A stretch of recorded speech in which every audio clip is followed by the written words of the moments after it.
Le message, c'est de dire que le muscle n'est pas seulement une victime de la maladie, mais peut être un acteur de l'évolution de la maladie chronique.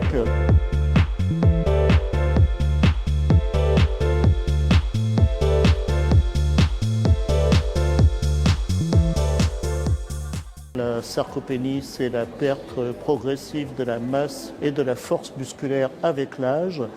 Et donc j'ai notamment parlé de la définition et de la méthodologie pour dépister la sarcopénie dans la population âgée naturellement, mais aussi dans les maladies chroniques, puisque malheureusement la sarcopénie peut affecter les personnes plus jeunes, mais porteuses de maladies chroniques. Ce qui est important, c'est de s'assurer que la personne, bien sûr, est traitée pour sa maladie, maladie d'organes ou maladie de système, mais qu'on a aussi regardé sa masse musculaire et sa force musculaire. Et donc le message, c'est de dire que le muscle n'est pas seulement une victime de la maladie, mais peut être un acteur de l'évolution de la maladie chronique. Et donc insister sur le besoin de prendre en charge cette perte musculaire, aussi bien sur le plan nutritionnel que sur le plan de l'activité physique. Il faut intervenir le plus tôt possible et on voit que déjà chez l'enfant, on a des signaux de faiblesse musculaire et avec aussi la problématique par exemple de l'obésité, on a besoin de savoir quel est l'état musculaire des patients.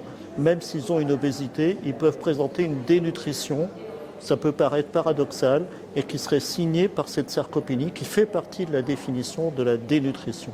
Pour s'assurer d'une restauration musculaire, on a beaucoup insisté également sur l'apport des protéines.